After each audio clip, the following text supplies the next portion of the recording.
नमस्कार। Sports scan में आप सभी का बहुत बहुत स्वागत है। मैं हूं आनंद श्रीवास्तव। देश और दुनिया की तमाम खेल खबरों पर चर्चा के लिए आज हमारे साथ हैं वरिष्ठ खेल पत्रकार मलय नीरव जी। मलय जी, कार्यक्रम में बहुत बहुत स्वागत है आपका। धन्यवाद आनंद।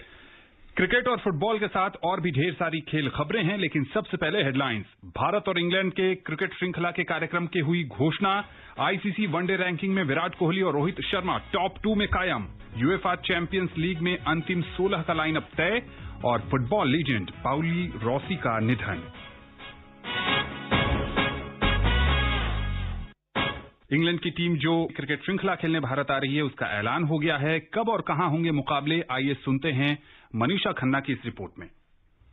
बीसीसीआई ने कल भारत और इंग्लैंड के बीच 4 टेस्ट, 3 वनडे और 5 टी20 मैच के कार्यक्रम की घोषणा की। बीसीसीआई ने कोरोना को ध्यान में रखकर इंग्लैंड के भारत दौरे के लिए सिर्फ 3 वेन्यू को फाइनल किया। दौरे में सबसे पहले 4 टेस्ट मैचों की सीरीज खेली जाएगी, जो एंथोनी डी मेलो ट्रॉफी के लिए होगी। दौरे का पहला टेस्ट मैच चेन्नई में 5 फरवरी को खेला जाएगा। चेन्नई ही दूसरे टेस्ट मैच का आयोजन करेगा, जबकि अहमदाबाद में नवनिर्मित सरदार पटेल स्टेडियम में बाकी दोनों टेस्ट मैच खेले जाएंगे। मोटेरा का स्टेडियम दुनिया का सबसे बड़ा स्टेडियम है और इसकी क्षमता 1,10,000 की है।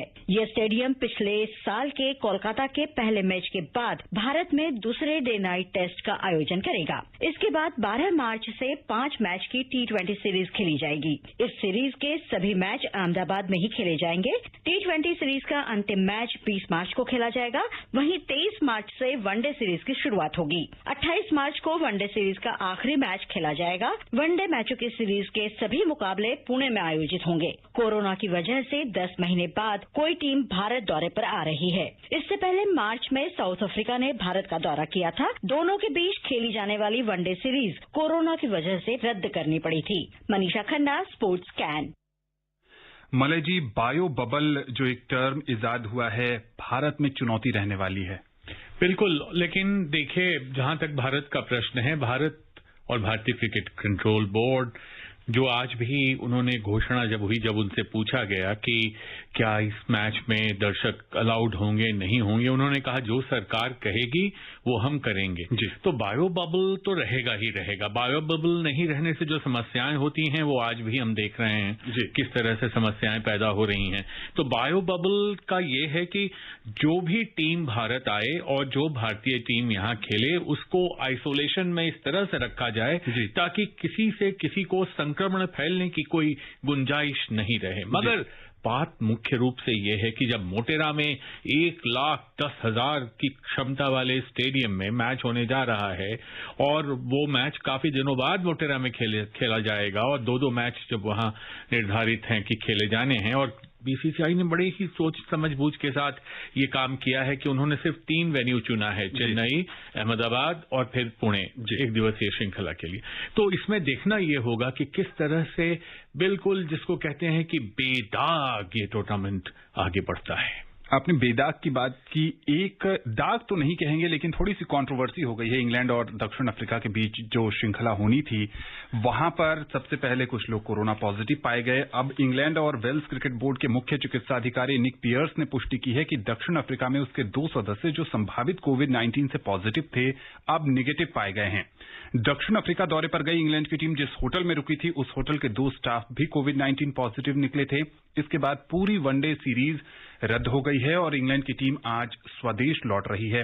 मीडिया में इस खबर पर बहुत सारी प्रतिक्रियाएं आ रही हैं। बहुत सारी प्रतिक्रियाएं इसलिए आ रही हैं कि जो जज याक्यूब हैं, जो चेयरमैन है सीएसए के क्रिकेट साउथ अफ्रीका के इंटरिम बोर्ड के, उन्होंने कहा है कि देखिए, इंग्लैंड के लिए इस दौरे को रद्द करना बिल्कुल नायोचित नहीं था। उन्होंने कुछ ज्यादा ही बढ़ा चढ़ाकर ऐसा किया है, बल्कि उन्होंने तो ये भी कह दिया कि क्रिकेट ऑस्ट्रेलिया, भारतीय क्रिकेट कंट्रोल बोर्ड और England and Wales cricket board, ये 3 जो हैं अपने आप को दादा समझते हैं और वो जो चाहें वो कर लेते हैं। ये भी उन्होंने कह दिया। उन्होंने कहना ये था कि देखिए, ये लोग ये दिखाना चाहते हैं कि हम तीसरी दुनिया के देश इसको और इस ऐसे मैच को ऐसे वातावरण में, ऐसे परिवेश में आयोजित नहीं कर पा रहे हैं। उन्होंने इस तरह के भी आक्षेप लगाए। उन्होंने कहा कि इनकी टीम पहले तो अपने ऊपर कोई नियंत्रण नहीं था, वो होटल के बाहर गोल्फ के खेलने चली गई थी और अब हमारे ऊपर दोष डाल रहे हैं। अरे भाई, अगर पॉजिटिव निकल गया और बाद में नेगेटिव हो गया तो हो गया, हमने कहा कि हाँ ठीक है, हो गया। मगर देखिए, कुल मिलाकर बात यह है कि अगर सवालिया निशान खड़े होते हैं, प्रश्न चिन्ह खड़े होते हैं, तो खिलाड़ियों की सुरक्षा सबसे ज्यादा अहमियत रखती है। और ऐसे में ये उचित होता, मगर उनको डर क्या है कि अगर इस प्रकार की बातें जो उड़ गई अब, तो ऐसे में श्रीलंका का जो आगामी दौरा है वो दौरा हो पाएगा या नहीं हो पाएगा, क्योंकि श्रीलंका में भी अब इस बात पर विचार शुरू हो गया है कि जाना चाहिए कि नहीं जाना चाहिए क्रिकेट साउथ अफ्रीका के इस पूरे, मतलब जिसको कहा जा रहा है कि कंफ्यूजन जो हुआ उसके बाद। तो इस तरह से बहुत ज्यादा आलोचनात्मक इसमें माहौल हो गया है, परस्पर एक दूसरे पर आरोप प्रत्यारोप आक्षेप लगाए जा रहे हैं। और जो जॉक याकूब हैं, उन्होंने कहा कि मैं तो सिर्फ एक ही बात कह सकता हूं, वो भी मैं कहने को ऑथराइज नहीं हूं, कि वो भी मुझे अधिकृत नहीं किया गया है, कि हम लोग इंग्लिश टीम के साथ, इंग्लैंड की टीम के साथ बहुत ही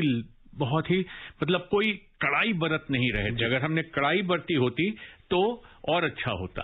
तो इस तरह से देखिए, ये तो आरोप प्रत्यारोप का खेल है, मगर कुल मिलाकर क्रिकेट प्रशंसकों और क्रिकेट प्रेमियों के लिए एक आघात है। बिल्कुल, बहुत निराशा वाली बात थी। 3 वनडे मुकाबलों की श्रृंखला दोनों देशों के बीच खेली जानी थी और कोरोना पॉजिटिव पाए जाने के बाद, और जैसे कि मलय जी ने बहुत विस्तार से बताया, कंट्रोवर्सी के बाद ये श्रृंखला रद्द कर दी गई है।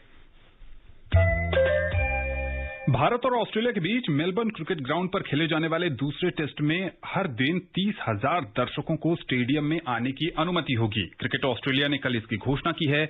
उन्होंने कहा है कि बॉक्सिंग डे टेस्ट के लिए एमसीजी में इतने दर्शकों का स्वागत करने को लेकर हम उत्साहित हैं। हम इस चैलेंज को स्वीकार करते हैं। भारत और ऑस्ट्रेलिया के बीच दूसरा टेस्ट 26 दिसंबर से 30 दिसंबर के बीच खेला जाएगा।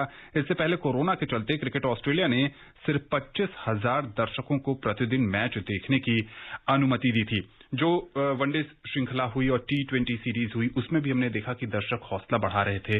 बॉक्सिंग डे में बड़ी तादाद में दर्शक। देखिए, ऑस्ट्रेलिया ने कोरोना और कोविड-19 पर काबू पाने में अन्य देशों की अपेक्षा बहुत बढ़िया काम किया है और बहुत सफल रहे हैं वो, क्योंकि उनके देश में लगभग 28,000 टोटल केसेस हुए हैं कुल मिलाकर।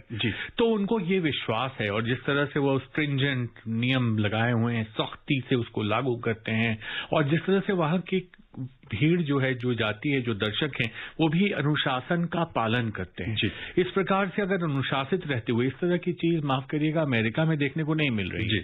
वहां लोग ये समझते हैं कि मास्क लगाना तो बेकार की बात है, और जिसके कारण उनकी संख्या बढ़ रही है। लेकिन ऑस्ट्रेलिया ने बहुत अच्छा नियंत्रण किया है। न्यूजीलैंड और ऑस्ट्रेलिया, ये 2 देश हैं जिन्होंने ये दिखाया है कि आत्मानुशासन और सरकारी जो इंटरवेंशन होता है, हस्तक्षेप होता है, उसमें नियमों का पालन करने से किस प्रकार से अच्छा। तो ऐसे में क्रिकेट में जो एक लगता था कि जैसे वेंटिलेटर पर क्रिकेट चल रहा हो, कि दर्शक के बिना, दर्शक रहित, और टेलीविजन पर ही देखकर लोग अपना मन भर ले रहे थे, तो इस तरह से धीरे धीरे इसका एक मनोवैज्ञानिक प्रभाव भी होगा। आनंद जी, भारत ही नहीं, पूरे दुनिया में इसका मनोवैज्ञानिक प्रभाव ये होगा कि जब खेल के मैदान पर दर्शक जाने लगेंगे, तो ये जो भय का वातावरण है इस वक्त कोविड को लेकर, उसमें थोड़ी कमी आएगी, बशर्ते कि ऑस्ट्रेलिया अपने नियंत्रण के जो नियम हैं उनको उसी तरह से लागू रखे और सफल हो इस करने में। मलय जी, कल से भारत और ऑस्ट्रेलिया एक ही टीमों के बीच दूसरा अभ्यास मैच शुरू हो रहा है। निगाहें सलामी जोड़ी पर होंगी। शुभमन गिल और पृथ्वी शॉ दोनों ही फ्लॉप साबित हुए थे पहले मैच में। देखिए, भारत की जो इस वक्त टीम है और जो बेंच स्ट्रेंथ है, जिसमें इंडिया ए टीम भी शामिल है, वो बहुत मजबूत है जहां तक सलामी जोड़ी का प्रश्न है। लेकिन जिसको अंग्रेजी में कहते हैं कि the taste of the pudding lies in eating, आपकी मिठाई कितनी अच्छी बनी है ये देखकर नहीं, खाकर बताया जा सकता। बिल्कुल ठीक। तो जब आप मैदान पर जाते हैं तो उस वक्त आप किस प्रकार का करेंगे प्रदर्शन, उस पर सब कुछ निर्भर करेगा। और पृथ्वी शॉ, जिन्होंने बहुत एक कहते हैं कि जिसको दिखाया था, एक उम्मीद जगाई थी, आशा की एक नई किरण, लोग कह रहे थे कि अरे वाह, बहुत ही बढ़िया एक आया, उनके लिए भी ये मौका है कि देखिए, जो कहा जाता है कि फॉर्म जो है वो बहुत टेम्पररी होता है, क्लास परमानेंट होता है। अगर आप क्लास बल्लेबाज हैं, सलामी, जैसे शिखर धवन ने वापसी की है, अभी हाल ही में देख लीजिए, तो उसी प्रकार से इनके लिए भी एक मौका है, देखें क्या होता है। जी हाँ, बिल्कुल। और कल के अभ्यास मैच में ये भी देखना दिलचस्प होगा कि क्या ऋषभ पंत को मौका मिलता है या रिद्धिमान साहा को ही पहले टेस्ट मैच में उतारने के नजरिए से अजिंक्य रहाणे इस मैच में भी अवसर देते हैं। उधर आईसीसी ने ताजा वनडे रैंकिंग जारी की है। इस रैंकिंग में किन खिलाड़ियों को हुआ है फायदा और किसे नुकसान, बता रहे हैं अतहर सईद। भारत के कप्तान विराट कोहली और सलामी बल्लेबाज रोहित शर्मा ने आईसीसी वनडे रैंकिंग में अपने शीर्ष 2 स्थान कायम रखे हैं। वहीं गेंदबाजों में जसप्रीत बुमराह तीसरे स्थान पर हैं। कोहली ने ऑस्ट्रेलिया के साथ हाल ही में खत्म हुई 3 मैचों की वनडे सीरीज में 2 अर्धशतक जमाए थे। इस सीरीज में भारत को 1-2 से शिकस्त मिली थी। मांसपेशियों में खिंचाव के कारण सीमित ओवरों की सीरीज से दूर रहने वाले रोहित शर्मा नंबर 2 पर कायम हैं। वो तीसरे नंबर पर कायम पाकिस्तान के बाबर आजम से 5 अंक आगे हैं। वनडे सीरीज के पहले मैच में 90 और दूसरे मैच में 92 रनों की नाबाद पारी खेलने वाले हार्दिक पांड्या ने पहली बार शीर्ष 50 में जगह बनाई है। वो 553 अंकों के साथ 49वें स्थान पर हैं। ऑस्ट्रेलियाई टीम से वनडे सीरीज में 114, 60 और 75 रनों की पारी खेलने वाले कप्तान एरॉन फिंच करियर में सबसे ज्यादा 791 अंक हासिल कर 5वें स्थान पर हैं। सीरीज के शुरुआती 2 मैचों में 62 गेंदों पर 2 शतक जमाने वाले स्टीव स्मिथ ने 2018 के बाद शीर्ष 20 में वापसी की है। वो इस समय 707 अंकों के साथ 15वें स्थान पर हैं। 194.18 के स्ट्राइक रेट से वनडे सीरीज के 3 मैचों में 167 रन बनाने वाले ग्लेन मैक्सवेल 20वें नंबर पर आ गए हैं। बल्लेबाजों के दबदबे वाली सीरीज में ऑस्ट्रेलिया के लेग स्पिनर एडम जेम्पा ने काफी प्रभाव छोड़ा। वो पहली बार शीर्ष 20 में जगह बनाने में सफल रहे हैं। जेम्पा 623 अंकों के साथ 14वें स्थान पर हैं। जोश हेजलवुड 6ठे स्थान पर आ गए हैं, जबकि भारत के बुमराह तीसरे स्थान पर हैं। Athar Saeed, sports can. बुमराह को नुकसान हुआ है, थोड़ा सा नुकसान हुआ है, क्योंकि बुमराह के लिए ये जो पिछला सीजन अभी जो जस्ट निकला है वो बहुत अच्छा तो नहीं रहा, जैसा कि आप जानते हैं। मगर बुमराह एक ऐसे खिलाड़ी है जिनका नफा नुकसान शॉर्ट टर्म में, अल्पकालिक नफा नुकसान जोड़ने में हम लोग चूक कर जाएंगे। इसलिए उनके ऐसा खिलाड़ी बहुत कम बिरले पैदा होता है और पूरी दुनिया मानती है कि इस वक्त दुनिया के सर्वश्रेष्ठ गेंदबाजों में एक हैं वो, और एक क्या सर्वश्रेष्ठ ही हैं शायद। तो थोड़ी सी ये बात जरूर है, मगर हाँ, विराट और रोहित ने तो शीर्ष पर अपने स्थान बनाए रखे हैं। न्यूजीलैंड के कप्तान केन विलियमसन बेसिन रिजर्व मैदान पर वेस्टइंडीज के खिलाफ कल से शुरू हो रहे दूसरे और अंतिम टेस्ट मैच में नहीं खेलेंगे। वो अपनी गर्भवती पत्नी के पास रहेंगे, इसलिए इस मैच में नहीं खेलेंगे। टीम के कोच गैरी स्टीड ने कहा है कि टॉम लैथम टीम की कप्तानी करेंगे और विलियमसन की जगह युवा बल्लेबाज विल यंग तीसरे नंबर पर बल्लेबाजी करेंगे। पहले टेस्ट मैच में यंग ने डेब्यू किया था और सिर्फ 5 रन बनाए थे। वहीं विलियमसन ने 251 रन की पारी खेलकर टीम को वेस्टइंडीज के खिलाफ पारी और 134 रन से जीत दिलाई थी। न्यूजीलैंड को कहीं ना कहीं कमी तो खलेगी और इसलिए और भी खलेगी क्योंकि अगर वो इस बार वेस्ट इंडीज को 2-0 से सीधा परास्त कर देते तो फिर वो top of the ICC ranking पे होते, शीर्ष पर पहुंच जाते और पहुंचेंगे भी, क्योंकि वेस्ट इंडीज की टीम में दम खम नहीं है आनंद भाई। और जो ग्रीन टॉप पर जब गेंद ऐसे चलेगी जैसे चील और बाज चलते हैं, तो उस वक्त कौन खेलेगा वेस्ट इंडीज की तरफ से, जिन पर उनका सबकी नजर रहती है कि ब्रावो ऐसे मैचेस बड़े अच्छे खेल लेते हैं, वो भी नहीं टिक पा रहे हैं। देखते देखते ऐसे गिरने लगते हैं जैसे सर से रूसी गिरती है, ऐसे विकेट गिरने लगते हैं। तो ऐसे में बताना बड़ा मुश्किल है कि क्या होगा, मगर कुल मिलाकर ये देखा जाए, विलियमसन के लिए जीवन का एक बहुत बड़ा दिन है। आप जानते हैं विराट कोहली भी उसी दिन की प्रतीक्षा में है। तो ऐसे में टॉम लैथम के लिए जिम्मेदारी बढ़ गई है, मगर दिक्कत नहीं आनी चाहिए। मुझे आश्चर्य नहीं होगा अगर ये व्हाइट वॉश हो गया कंप्लीट। फुटबॉल की बात करें तो यूएफए चैंपियंस लीग में ग्रुप स्टेज के मुकाबले खत्म हो गए हैं और अंतिम 16 में पहुंचने वाली टीमों का लाइनअप सामने आ गया है। ग्रुप एच में पेरिस के सेंट जर्मेन ने इस्तांबुल बासाक शहर को 5-1 से हरा दिया। मंगलवार को इस मैच को ऑफिशियल्स और टीमों के बीच विवाद को लेकर स्थगित कर दिया गया था। इसके बाद ये मैच कल खेला गया। नेमार ने मैच में गोल की हैट्रिक लगाई, वहीं उनके पार्टनर किलियन एम्बापे ने 2 गोल किए। इसके साथ ही राउंड ऑफ 16 के लिए सभी टीमें तय हो चुकी हैं। एम्बापे ने एक और रिकॉर्ड अपने नाम किया। वे चैंपियंस लीग में 20 गोल करने वाले सबसे युवा खिलाड़ी बन गए हैं। उन्होंने 21 साल 355 दिन में ये उपलब्धि हासिल की। इससे पहले ये रिकॉर्ड बार्सिलोना के लियोन मेसी के नाम था। नेमार ने अपने चैंपियंस लीग करियर की चौथी हैट्रिक लगाई। लीग में हैट्रिक के मामले में अब सिर्फ मेसी और यूवेंटस के क्रिस्टियानो रोनाल्डो ही उनसे आगे हैं। लिवरपूल और मिडलैंड के बीच कल खेला गया मैच 1-1 से ड्रॉ रहा। लिवरपूल लिवरपूल के स्टार स्ट्राइकर मोहम्मद सालाह ने मैच शुरू होते ही 55वें सेकंड में गोल दागा,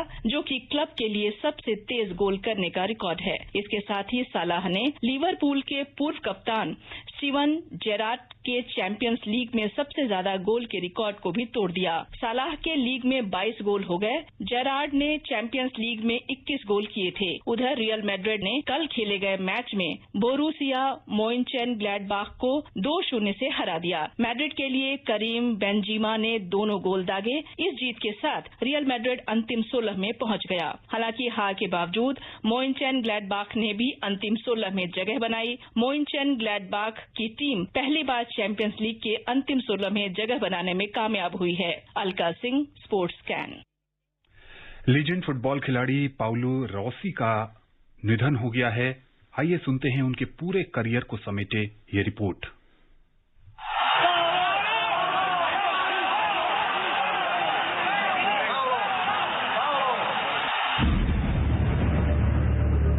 इटली को 1982 में फुटबॉल वर्ल्ड कप जिताने वाले पाउलो रॉसी का 64 साल की उम्र में निधन हो गया है। इसी साल 25 नवंबर को अर्जेंटीना के स्टार फुटबॉलर डिएगो मैराडोना का निधन हुआ था। 15 दिन के अंदर फुटबॉल जगत ने अपना एक और सितारा खो दिया है। रॉसी के बेहतर खेल की बदौलत इटली ने वर्ल्ड कप जीता था। ये वर्ल्ड कप स्पेन में हुआ था। फाइनल में इटली ने वेस्ट जर्मनी को 3-1 से हराया था। रॉसी ने भी एक गोल किया था। Devil of a ball in, almost impossible to defend as West Germany demonstrated. The President Pertini leading the Italian celebrations. Rossi stooping beyond the outstretched leg of a defender, and Italy have the lead in this World Cup final. वे इस tournament में 6 गोल करके top scorer रहे थे। उन्होंने golden boot और golden ball का खिताब भी जीता था। वे 2 बार सीरी ए खिताब, 1 बार यूरोपियन कप और 1 बार कोपा इटालिया जीतने में भी सफल हुए थे। वे यूवेंटस और एसी मिलान से भी खेल चुके हैं। रॉसी 1980 के दौरान सबसे महंगे फुटबॉल खिलाड़ी भी थे। रॉसी को 1982 में यूरोप के बेस्ट प्लेयर रहने पर बैलन डी और अवार्ड से सम्मानित किया गया। वे इटली की ओर से वर्ल्ड कप में सबसे ज्यादा गोल करने वाले खिलाड़ी रहे। उन्होंने 9 गोल किए हैं। वहीं 1977 में सीरी ए यूवेंटस की ओर से एक सीजन में 24 गोल करने वाले पहले खिलाड़ी बने थे। रॉसी ने इटली के लिए 1977 और 1986 के बीच 48 मैच खेले और 20 गोल किए, जबकि 1973 से 1987 तक अलग अलग क्लब के लिए 338 क्लब गेम्स में उन्होंने 134 गोल किए। उन्हें अपने समय के बेस्ट फॉरवर्ड खिलाड़ी के रूप में जाना जाता है। Virender Kaushik, sports scan. एक कंप्लीट प्लेयर थे और 1982 का विश्व कप जो इटली ने जीता था उसमें उनका पूरा दमखम दिखा था। देखिए, उस समय टेलीविजन पे तो मैंने नहीं देखा था, लेकिन जो कमेंट्री सुनी थी अभी तक मुझे याद है जी। और रोमांच हो जाता है उन क्षणों को याद करके, जिस प्रकार से उन्होंने इस फाइनल की तो बात छोड़ दीजिए, जिस प्रकार से उन्होंने ब्राजील को हैट्रिक मार के बाहर कर दिया। तो मैं एक लाइन में अगर समेटना चाहूं तो मैं ये कहूंगा कि ये वो खिलाड़ी था जिसने जीको के ब्राजील को हराया, मैराडोना के अर्जेंटीना को हराया, बोनियक के पोलैंड को हराया और जर्मनी को हराया जिसके रुमेनिगी थे फाइनल में खिलाड़ी।